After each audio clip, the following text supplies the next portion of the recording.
Hello, hello. GM. Hey, hi. Welcome all. Welcome, Rachel, Beverly. Nestor, I think you can activate Rachel's microphone if you want. Hey, Merrick, Everton, come back. Well, welcome back. Yeah, say hello. Say hello in the chat. Let us know where you're joining us from. Hey, Rachel.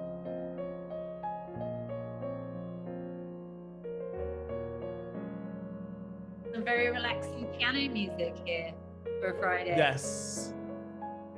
Only for the first 5 minutes while we wait for folks to join. But yeah, hoping to, I guess, close the week with some relaxing note. Hey, Boyd, welcome. Boyd, I believe this is your first Kuneco call, but I have seen you on Twitter, so welcome to the call. Hey, Maya, welcome.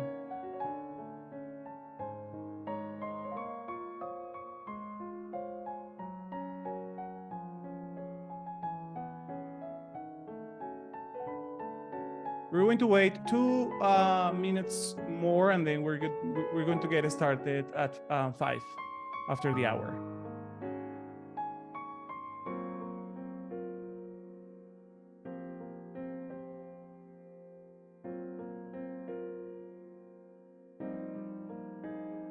Hello, Juan. Thank you for joining us again. Hola, Juan. Welcome.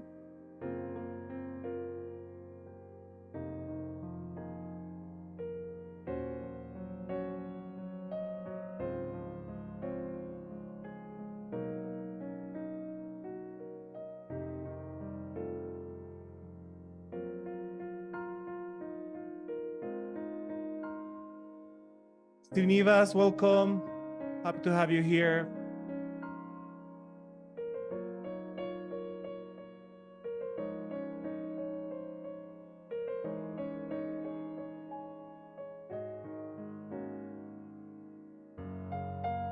No worries, Boyd. We'll kick it off with some exciting announcements soon. So hopefully the energy will be back up.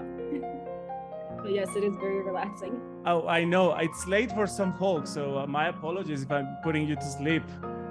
I'm about to put the music on pause in a minute. So we're about to start in a minute. So thank you so much for joining. Say hello on the chat. Let us know where you're joining us from. Welcome back for those who are coming back. And welcome to those who are new to the call.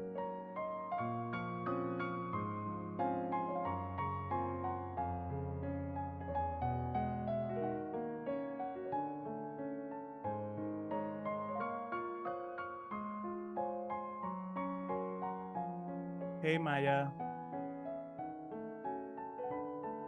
Okay, so hopefully that wasn't too relaxing for you. Welcome to Kuneco. Kuneco is our monthly community town hall call.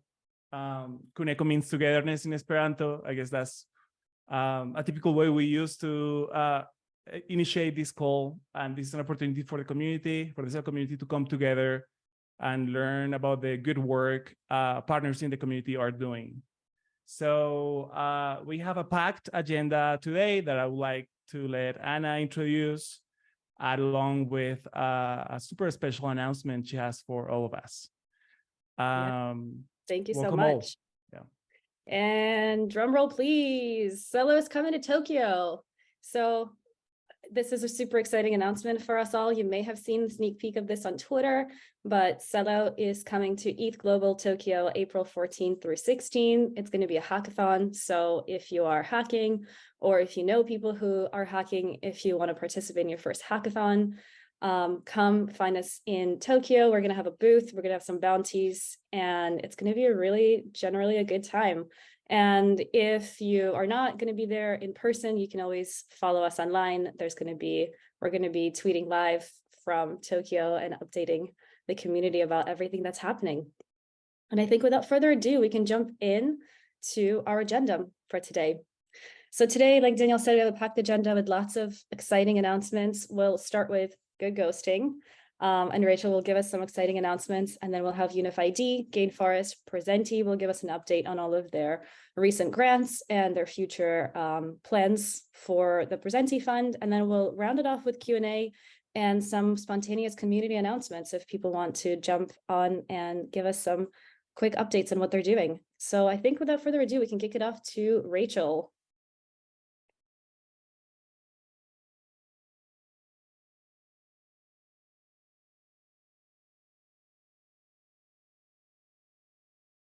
Rachel, we can't hear you. Are you able to unmute?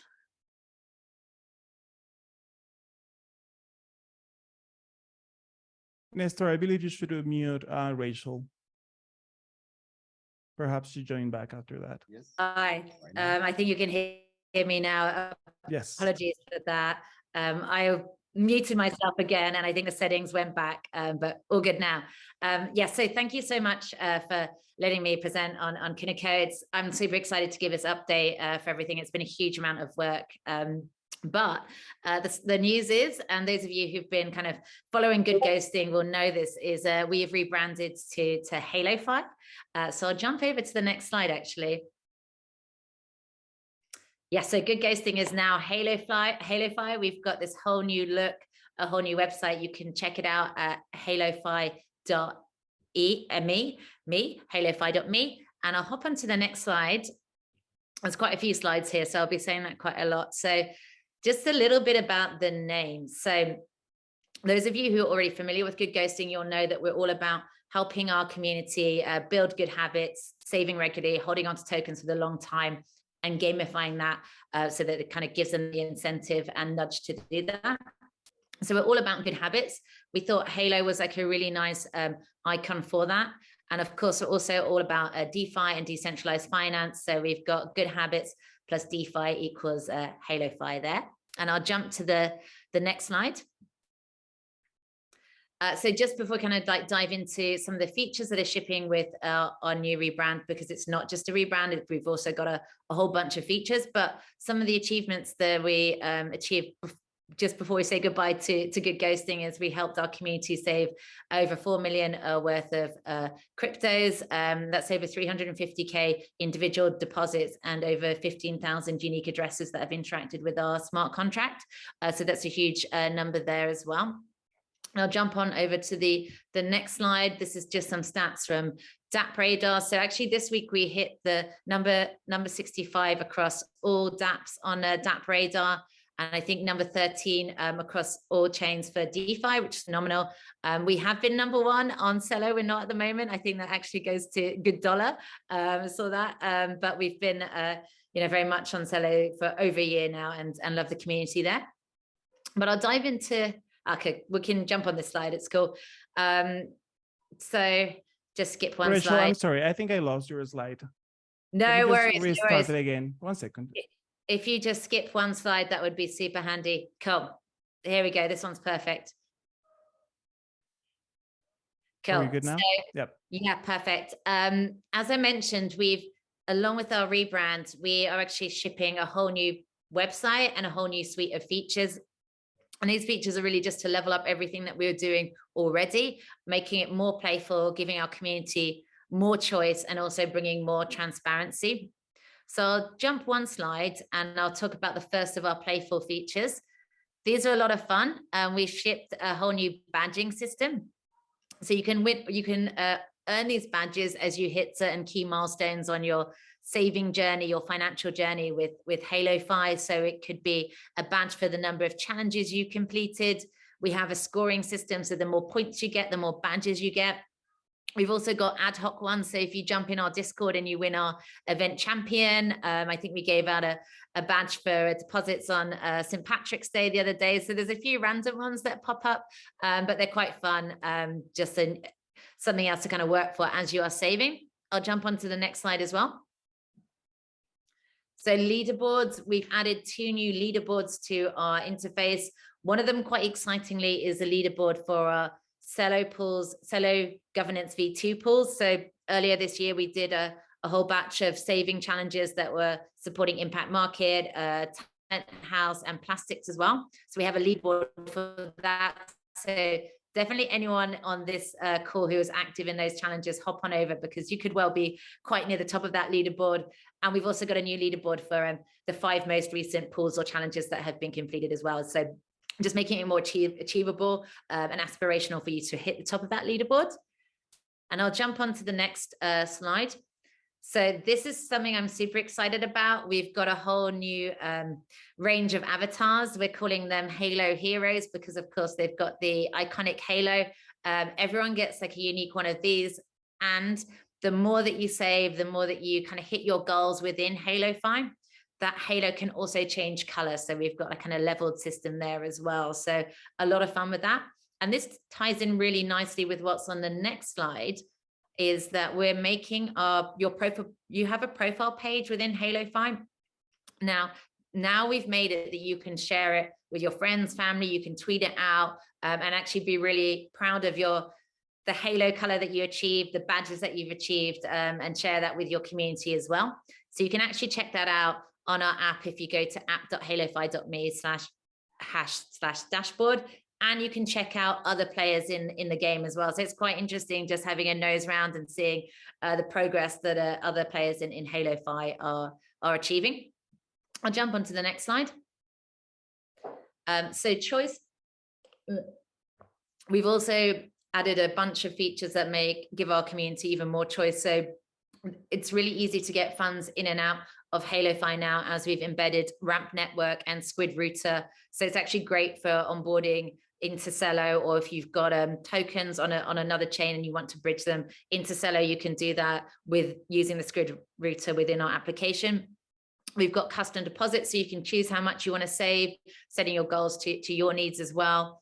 And we're also going to be launching a new campaign for community design challenges. So we've done that a bit already, but we're going to open that up, and that will be news of that will be on our social channels as well. So it's an opportunity to create challenges that really fit your need and your community needs as well.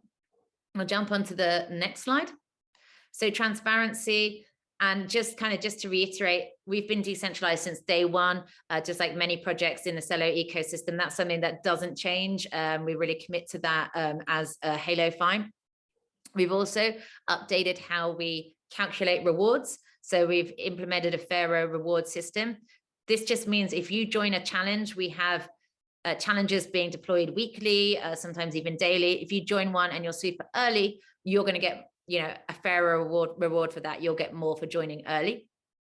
We're also revamping our GG score. So that's going to be reflecting more like the amount that you put in, just to kind of make that fairer as well, and the next iteration of that. And then finally, I'll come on to I think this might be the last slide. So if we just hop onto the next slide.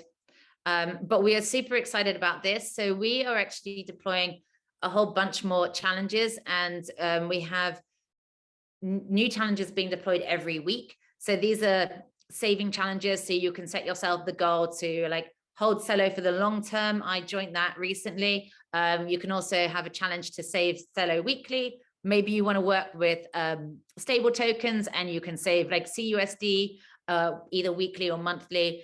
And you can check those out on our application at app.halofi.me.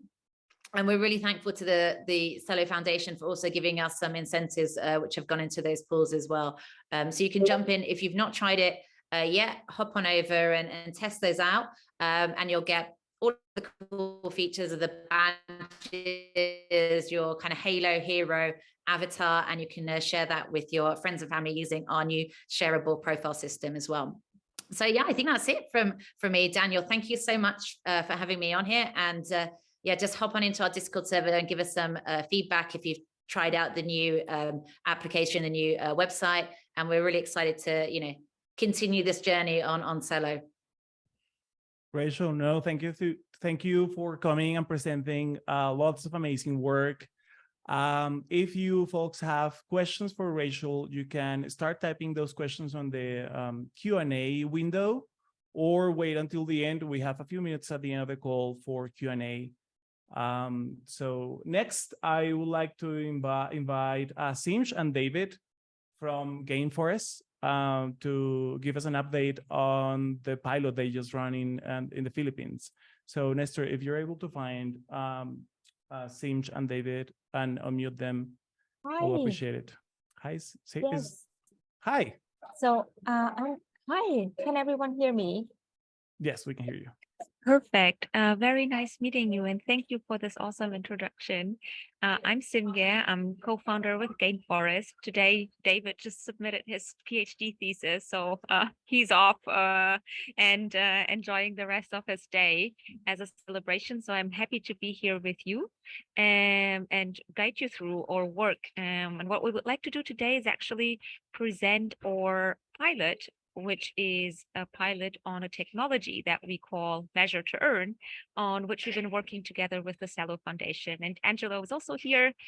He's been kindly supporting us in the Philippines. And if you can go to the next slide, I'm happy to just jump into what we've been doing. So at Gainforest, in general, the core of our technology is to use artificial intelligence for nature and leverage different solutions that enable local communities to have more power on what they're owning. So the Measure to Earn technology at its core is basically aiming at changing a typical game theoretical dilemma many local communities are facing, which is the one-shot game. So imagine we're living in the global south. There is a forest or another piece of land that you're owning. So either you keep it, you maybe pay taxes, you have other expenses on it, or you sell it to a cattle farm, real estate operator, whatsoever. And Measure to Earn is actually here to change this narrative. So the key idea is to have the local communities receive continuous remuneration on this piece of land or the trees that they're growing in a reforestation project, and thus change this one-shot game into a continuous cooperative game where they have more power over the land and also more income that they can secure. Yeah. So, and what we did is together with the Celo Foundation, we went to the Philippines. This was, if we go to the next slide, in late January, in Cagayan, and we have another local partner, Oceanus, which is represented by Camille, a National Geographic explorer, awesome person to work with. And of course, we have also our supporters, MIT here in particular, supporting us on technology, for example, drones that they provide, and also Filecoin Foundation Protocol Labs. They provide us unlimited data storage that makes the Measure to Earn technology even more powerful, because of course, the more the local communities are collecting in terms of data, and I'm going to get into this part a little bit more detail in just a bit, the more we need to store, right? And actually, the Filecoin Foundation also supported this particular pilot with their marketing team. They were on site with us, so there's going to be a video that is going to summarize what we've been doing here together on the field. We also had a local community partner. This is Mr. Mamerto, who is the Fisher Folk Association's president, basically. So yeah, let's jump on to the next slide. Here we have a summary of our user journey. I'll go through this with a few more visuals in just a bit. What is very key to take from here is, so of course we have the participant selection, where for the Measure to Earn technology, we use a 3-layered MRV. And this MRV is first the satellite images, so we have remote sensing. Then we have the drone images that we are taking, where we're cooperating together with MIT. And then the third level is the on the field, on the ground measurements, which we are doing. And here, of course, preferably we like to work with community residents that have smartphones. And actually not all of them, I mean, for us, it pretty much seems normal to have a smartphone, but still in these remote areas, it happens that we had to group the people into groups of 2 or 3, so they could all take the measurements with a smartphone and then share. So to kick this off, we actually started with a training to explain in the technology and go through it. And then we divided this group into two different measure to earn measure to earn paths, which we have. So one is the proof of growth approach, which we have. This is for planting seedlings. So imagine you have a reforestation project. I mean, a lot of the seedlings which are being planted, they do not survive. This is not because no one is taking care of them. This is just the way nature functions. So with proof of growth and planting seedlings, this is basically the measure to earn approach, where we start collecting the data from the moment the seedling has been planted. And then we have a second pillar, which is called proof of care. This is more for existing forests, where we collect mangrove data. And just for the fun of it, today that we are together, I'll just say we go through the pictures in the next slide, so you have a better idea about what I'm talking and you see what we've been doing on the field. So this is the area that you can see. We have Lobo and Kaga White, the two areas. In one area we planted trees, and then the other one we measured basically the forest that's out there. And just go in a flow. I think it will be fine. For the next slide. Great. So this is the training that I was mentioning. And if we can go back to the training one, what we did here for this pilot in particular, that exactly, is that we paid the community members, because we wanted this pilot to be really, really strong and to also convey this message of, like, many times community members feel helpless, and we wanted to give them this sign of empowering them, because they are the owners of the data. They are the ones who are the true nature stewards. So with this payment for the training, which was a nice incentive, of course, more participants showed up and were open for this new technology. But also for us, this was a signal to say, this is what you're doing is great, and this is worth being paid. So if we go forward onto the next slide here, you can see some images on the proof of care, where local community members are taking pictures. Exactly. So you see this lady measuring here, and on the next one, we see actually community members planting seedlings. So this is proof of growth then. So we have these two pillars. We do also another thing on the next slide, which is called eDNA, where we are collecting water samples to measure biodiversity in the area. This is just like a very interesting and cool thing we do with site. So here you see David, for example, he was on the field there collecting some water samples. If we move forward then,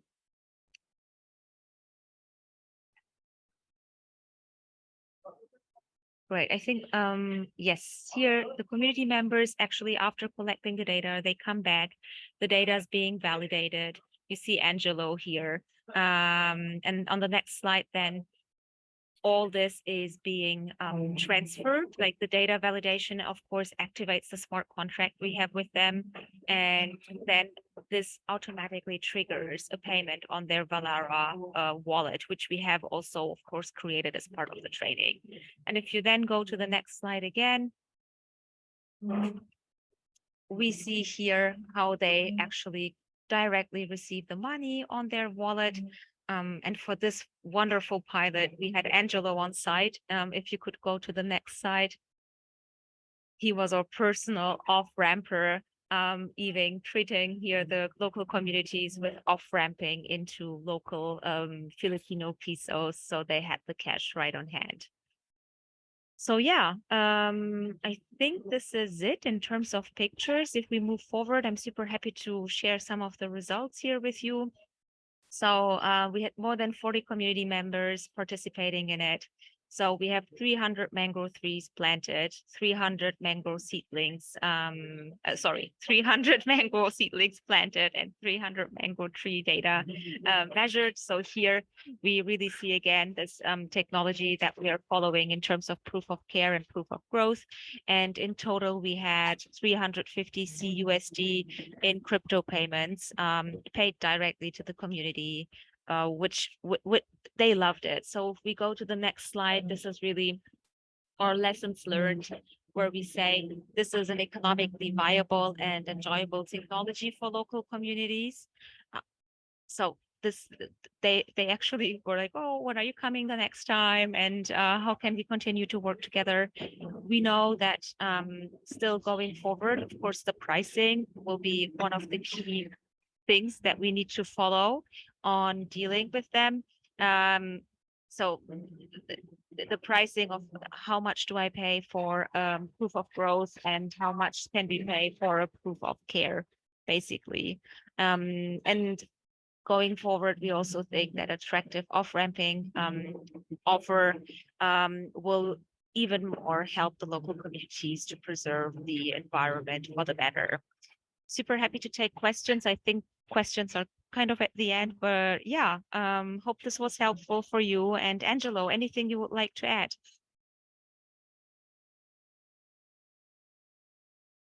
Nestor, can you find Angelo and mute him? Yes, Please. I'm here. Oh. Yeah, just a quick comment. I think I'm very excited about this work. This is refi in action. Celo is the home of refi, and projects like Gainforest prove that we walk the talk. And so I'm very excited to see and help them scale as well, and see how really the technology can not only take care of the environment, but also empower communities. So good job, Gainforest, and we look forward to more acres, hectares of forest around the world preserved using the technology. Yeah, thank you so much. This was an amazing presentation. We'll save questions in the end just because we have a packed agenda, but we did reserve some time at the end. So I think if we are done with this presentation, we can go on to the next slide and we can kick it off to Unif.id.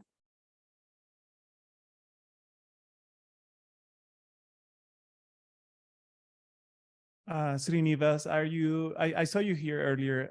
Nestor, I don't know if you were able to find him to unmute him. Hi, Daniel. Yes. Hi, welcome. Hi. Firstly, thanks everyone, and thanks Daniel for kind of giving us this opportunity. Hi, I'm Sreenivas Bandi. I'm the founder and CEO of Unif.id, where we envision kind of all the users and individuals to own and monetize their identity. And we kind of bringing this to the Celo, and I just want to talk the next few minutes about what we've been doing and how we are empowering the individuals to kind of own their identity. Next slide, please, Daniel. So at Unif.id, Unif.id is a non-custodial, multi-chain, verifiable credential wallet, and which is based kind of on 5 fundamental principles. We are a multi-chain identity. We are not kind of biased towards a particular chain, but we kind of predominantly using Celo as our kind of core blockchain. For instance, for any individuals who are not kind of familiar with the decentralized identity or which chain they want to use, they kind of can use Celo as the kind of the core chain. I mean, for all the reasons kind of for its sustainability and carbon negative approach, we have chosen Celo as our primary blockchain of implementation. And as we speak, we are currently kind of on multi-chain across Celo, Ethereum, Polygon, Avalanche, and Binance. And we are soon kind of extend this capability to Polkadot and Saga. And we have a few other kind of chains of interest coming in along the pipeline. And the next kind of founding principle is the non-custodial wallet, wherein the user, the owner of the data, is an exclusive control of their data in terms of who they want to share with, why they want to share with, and how long they want to share with is entirely at the governance of the user, no one else. And we all have this dichotomy that kind of privacy information or individual information, putting it on the chain, but we have resolved that paradox by kind of adopting a privacy first identity principles. It is entirely kind of in the user's control. They own the data, and using kind of the process of selective disclosure, where we employ the zero knowledge proofs, the user can only share or will only share the requisite information. Normally, the practice is that when somebody asks a piece of information, for example, what's your age or where you live, we normally flash out an identity card which has more information than necessary. But with this kind of selective disclosure and privacy first, they have the ability to share only the requisite information. And the fourth founding principle is a gasless transactions. Digital identity, a form of which is a kind of a form of decentralized identity, is, we believe, a fundamental right of every individual. And as such, it is kind of they should be able to kind of receive it at no cost. And since kind of we're using blockchain to actually preserve the authenticity of the data, I mean, there is this kind of gas always involved. So we are going to relay the transactions on behalf of the user by allowing the users to utilize this infrastructure at zero cost to them. So any identity they wish to kind of publish or preserve in the blockchain in the decentralized nature, that absolutely kind of can use unified infrastructure. And the fifth founding principle is that kind of we really want this identity, which is preserved on the blockchain, to be interoperable across the decentralized apps and the traditional apps. So the kind of the data structures we're actually using and leveraging within this allows that true 100% interoperability of this identity across any application of your choice. So it could be used on a traditional app landscape, or it could be kind of integrated into an existing DApp. And by using these founding principles, we were able to kind of construct a solution or a platform and offering, which is, I'm happy to say that, which is a completely 100% GDPR and CCPA compliant. They are one of the kind of two of the most stringent data privacy regulations as we know. And we're proud to say that our solution is 100% compliant with both of them. Daniel, next slide, please. And this is our vision. An identity to us is not just a name or an address or an age or date of birth. An identity could be anything that characterizes an individual. It could be your academics, it could be your health records, it could be your KYC, or it could be anything. But anything that characterizes an individual is what we kind of bundle it as an identity. And we kind of using the unified bridge of verifiable credentials, we will be able to port it into any chain of your choice, as I've said, is one of our primary founding principles. And they can be used across classic and DApps. Daniel, next slide, please. So why are we doing this one? I mean, trust is the fundamental fabric of anything within the decentralized space. But unfortunately, kind of there's been a lot of anonymous activities, which is leading to kind of a lot of complications, especially in the world of P2P trades. And even, for example, kind of if we take the NFTs, more than often, kind of these days, the fortified NFTs are kind of making their headway into the mainstream. Last week itself, we've been speaking with two individuals who have been kind of conned because their NFTs have been stolen. And likewise, we've been kind of hearing about counterfeit NFTs, claiming them to be the original NFTs, but apparently they're just the made up copies of it. And likewise, when you're on the P2P trade, how can you ensure that the individual you're trading on the other side is actually authentic? And actually, they're kind of their wallet seems to have the balance what they claim to pay in the trade. And we're all kind of getting into this the other dimensions of metaverse virtual worlds. And I could kind of be in the metaverse and claim to be someone else, entirely not true. So all this kind of decentralization is kind of pushing the trust to its extremes.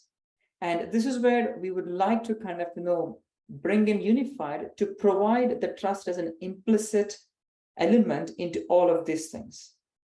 And how we want to do that, that's exactly kind of where unified, through its kind of combination of the things, we allow individuals to associate their identity through tokenizing it. You can tokenize your identity. By tokenizing, we mean kind of you may have your identity proven in the form of your passport, but from the passport, you can tokenize the identity saying that, yes, I am an individual. You don't need to kind of say that I'm Sreenivas Bandi, I'm in UK, my passport number is so-and-so. No, based on that proven verified credential, you can generate a token which says that, yes, this has a kind of a verified identity behind it.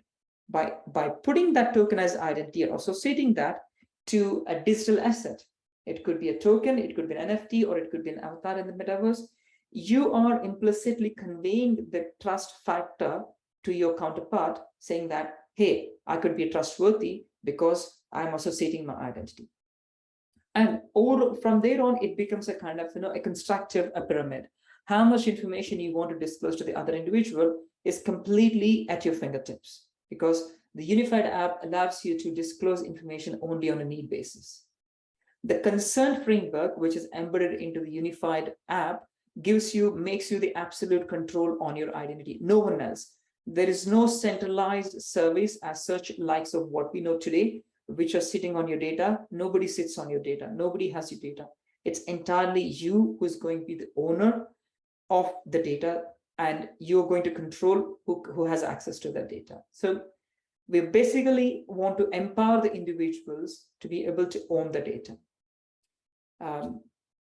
And what we're looking at is kind of, now we're expanding the kind of this basic identity to further use cases, wherein we're soon kind of rolling out an option within the Q3 of this year, which enables the individuals to kind of to generate a universal basic income by monetizing their identity.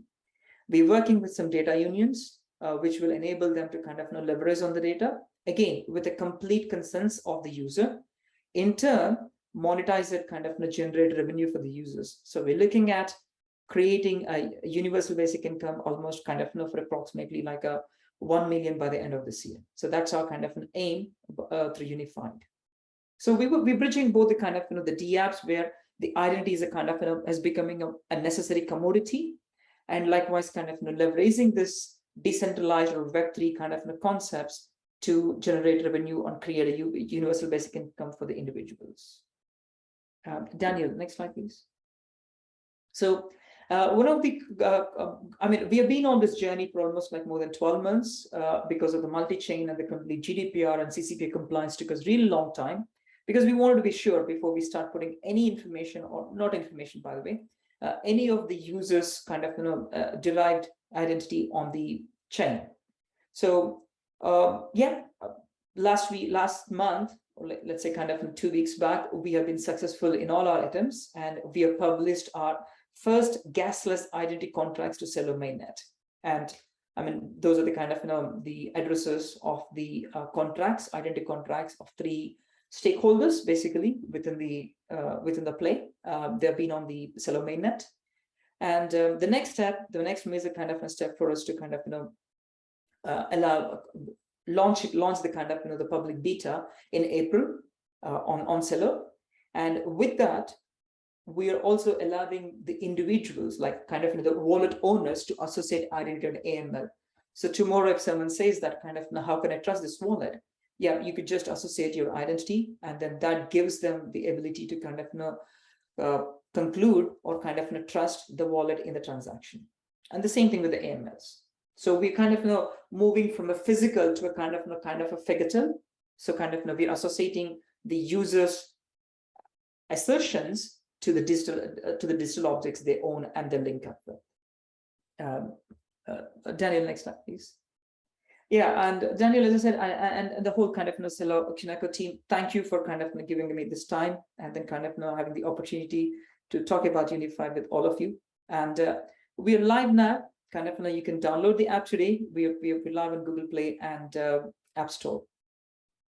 Thank you. I think we have left time. The Q&A is at the last. I'll just kind of sit back and wait for the Q&As. Yeah, Sreenivas, thank you so much. Congrats on all the progress made so far. Yes, any questions for Sreenivas, please hold them until the end. We'll have 10 minutes or so at the end for questions for all the projects that are presenting today. But with that, I would love to invite Aaron and Maya from Presenti to talk about the work they have been doing as well. Great. Thank you so much, Daniel, and thank you for the invite today. It's great to be here to talk about Presenti. If we could just flick onto the first slide, please. So first of all, we just wanted to say hello. For those of you that don't know us, there are 3 stewards that are currently running the Presenti Community Grant Programme. We are kind of an independent team running end-to-end grant management, so the whole grant process. I'm Maya. I have a long history working in the international NGO sector, as well as managing previous grant programs for UK government quangos. And in 21, I moved to working with a Web3 company, which is how I kind of got involved in Celo and this blockchain. I will let Aaron kind of introduce himself afterwards. Wade is on holiday in Europe, having a lovely time at the moment. So a little bit about Wade. He runs the Passive Trust, which is a Genesis validator. He works across Celo, kind of supporting a number of emerging DAOs, and is most recently being involved in the governance aspects of the Celo community. So people, he's going on holiday, yes. And Wade is normally based in Canada. So I'll just let Aaron introduce himself briefly. Yeah, thanks. Hi, everyone. I'm Aaron Boyd, one of the stewards of Presenti. I'm a career software developer, and I've been involved in the Celo ecosystem since Genesis, basically, as a validator. I've also done a little bit of consulting work with C Labs and dabbled in a few little bits of contributions here and there. Yeah, I feel like a bit of an old man in the blockchain world at this point, actually. So nice to meet you all. Daniel, could you go to the next slide, please? Thanks. So just a little bit of a background about Presenti here. So if those of you don't know, part of the on-chain Epoch rewards actually go into a sort of governance managed community fund. And Presenti is the second iteration of having sort of independent third parties managing a portion of that fund. The first lot was our predecessors, who were called Celo Community Fund CCF1, just to avoid confusion. And they run the program until, I think, early last year. For over a year. It was originally intended to be sort of a year stewardship. And then they sort of started reaching out to people who wanted to maybe take over this role in the community. And they kind of tapped on our shoulders as we were sort of, present in the ecosystem and hopefully positive contributors. So that's how we sort of all got into it. But from the CCF1, we sort of restarted all of the processes. We created our own legal entity, worked through operationally how that would all be managed. And we didn't actually open the doors for new applications until quite a little bit after originally getting the tap on the shoulder. But in October 2022, we opened our doors. And yeah, since then, we've had a lot of interest. We've sort of tried to focus on clearly communicating back to the ecosystem and community. We've had a few forum posts recently giving a roundup of all of the applications and the grantees and the way we've spent the money. And yeah, hopefully that's been useful. We've started a few conversations with people giving some questions and feedback about the process. But yeah, I'll pass it over to Maya to talk about some of the numbers. Great. Next slide, please, Daniel. So yeah, as Aaron mentioned, we opened the doors in October, and these numbers are basically from 3 months worth of applications. So we received a total of 51 applications, which I think is pretty high for a 3-month window. What I kind of thought was quite interesting was that there was, 7 successful ones came from African-based companies or individuals, and 4 from South America, and then 6 kind of listed themselves as global. So it's kind of interesting. Oh, and only 1 from Asia. So it's kind of interesting for us to see where we might need to work with some of the Celo teams in different regions in terms of perhaps pushing. Sorry, this is being presumptuous if there was to be follow-on funding, but where there may be gaps in kind of communication and understanding of funding that might be available. So we thought that was quite interesting. We've already completed 4 projects, some quick turnaround ones, some other ones obviously still ongoing. So it's really interesting to see the kind of whole life cycle through, and we'll be speaking to those projects that have completed to gain feedback on their experience with us and what we can tweak and improve on. The kind of the categories that we asked people to pick from, Aaron's sort of talks about it in our forum posts in a bit more detail, but we kind of slightly found this perhaps a little bit restrictive in the sense that we were asking people to pigeonhole things into one of these categories. And I think if there was to be a future of Presenti, we might open that a little wider. But you can see that community tools was, by far the most popular category picked, and then a fairly even spread between education and other, which sort of carried everything else, with only a couple of research projects. In terms of our spend, this was probably up to date as of last week. I just want to kind of point out that the admin pending amount is kind of money that is being set aside to be able for us to be able to successfully support the existing grants for the next sort of 8 or 9 months. Should there be follow-on funding for Presenti, then obviously that wouldn't be double dipped. That would roll over and would kind of become more economical in a sense. So I'm sure people probably have some questions later on about some of these numbers. So we'll look forward to covering those. But if you could move to the next slide, please, Daniel. Yeah, thanks, Maya.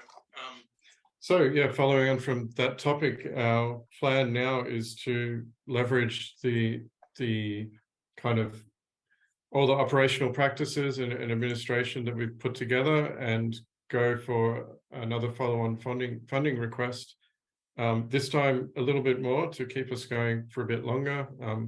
Of course, the price of Celo is somewhat relevant in that, things out of our control, but the fact that we turned over the entire or earmarked the funds for projects in basically 3 months to us means that there's a lot of interest and a lot of support for this initiative. So yeah, we want to go to governance again. I did have a little bit of a faltered start.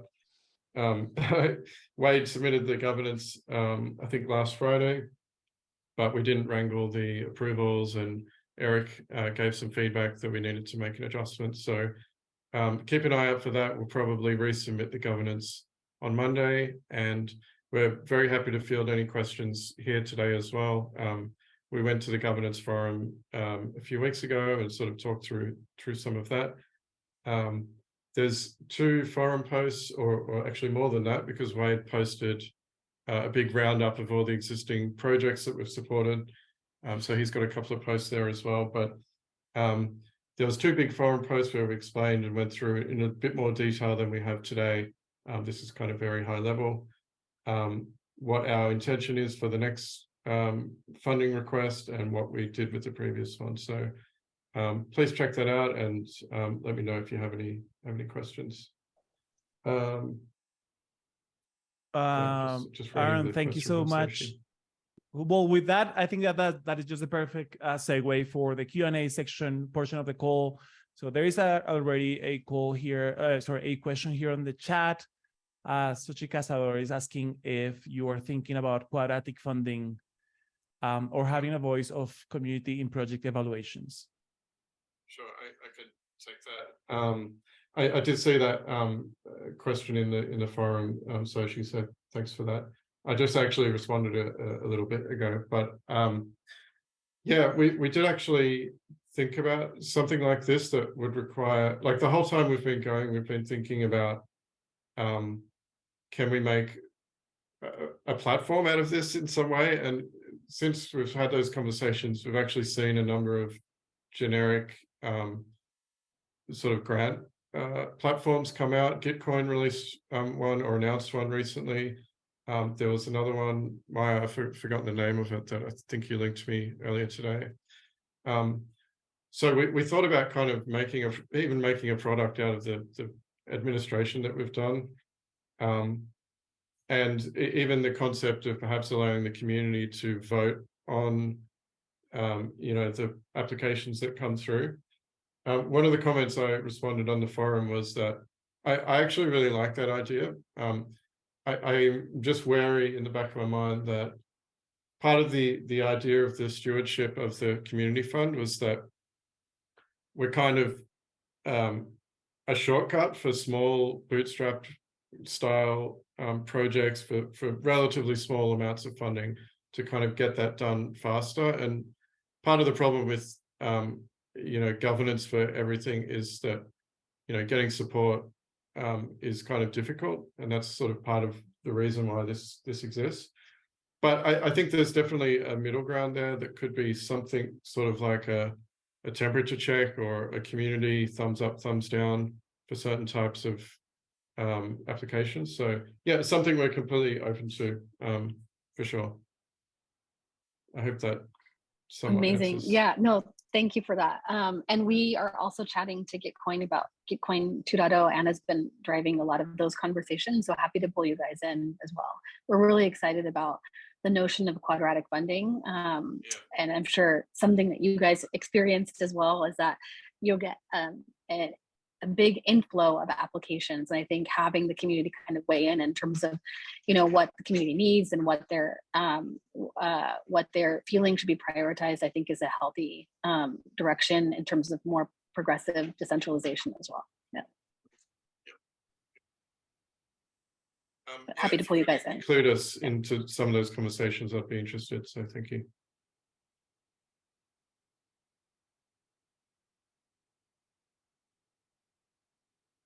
Was there any other questions towards Presenti? Please let us know if you have any other questions for Maya and Aaron. You can also type your questions on the Q&A section of Zoom. And you can also ask questions to the projects that presented before, of course. Oh, there is Nestor. I believe Oluwafemi has their hand raised. Okay, all right, thank you for that wonderful presentation. So actually, my question is for the previous presenter, the ID something. So I was thinking, because we're actually building something that will require a kind of on-chain user verification to ensure that we are compliant in terms of when it comes to how the platform operates and also how we reward users. So I was the question is, do they have this kind of API without, like, can we interact with their platform without using the application, the mobile application, probably a kind of API for dApps, other dApps or applications, front-end applications to access their service? Yeah, hi, this is Sreenivas. I'm sorry, I didn't quite catch your name, but yes, the way that's one of our fifth founding principle, which is the portability. So you can verify the on-chain identity of an individual without the requirement of a smart contract. We have API layer through which you can be able to verify an on-chain identity.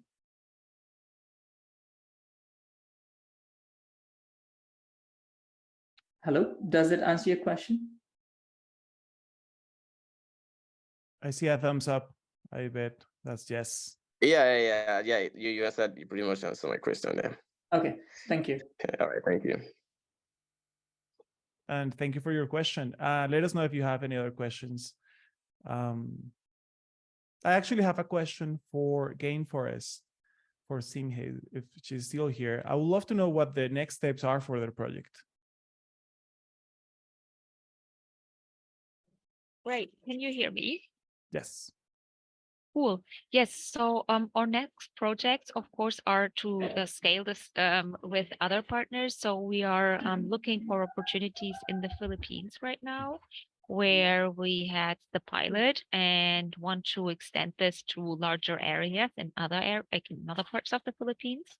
And in parallel, we are also looking for a pilot in Kenya, where we want to redo the measure to earn pilot again at a slightly larger scale with a community that is where the main community members or the main nature stewards are female. Awesome. Thank you. That sounds Cool. Sounds like a great roadmap. Go. Yeah, Sorry. thank you. And also this is something that we came up with recently. We are also looking into ways and in how far the measure to earn technology could be used in a different scope. So, for example, a few other projects reach out to us saying that they're, for example, doing trash collection, and measure to earn, like the idea and the smart contract in a way could be used also in a different context. So this is also something that we're exploring, but this is really the discovery phase. Tim, here, there is a message for you here from Maya from Presenti. They probably have a partner for you in Kenya, so you should connect.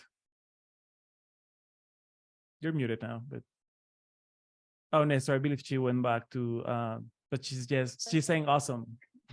Yeah, awesome, exactly. Thank you. This is awesome. Yeah, I'm just gonna quickly drop my email and Telegram in the chat, and would love to connect with you. Great. Any other questions? We are 3 minutes away from the end of the call.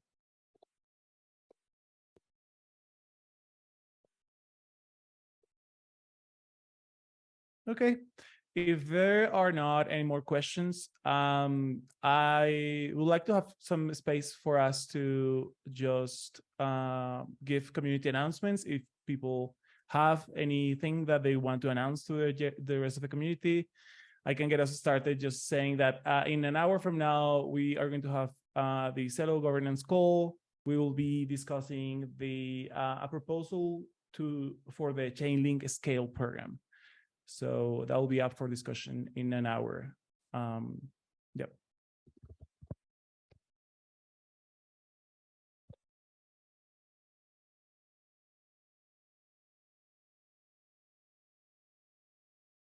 Okay. So thank you. Yeah, 30 minutes from now. Thank you, team, for the correction. So the governance call is happening in 30 minutes. So thank you all for joining. Thank you to all the speakers for their great presentations, and I hope you all have a great rest of your day and a nice weekend. Take a break, rest, and yeah, take care. Thank you all See you in the next for one. coming. Bye. Have a good weekend.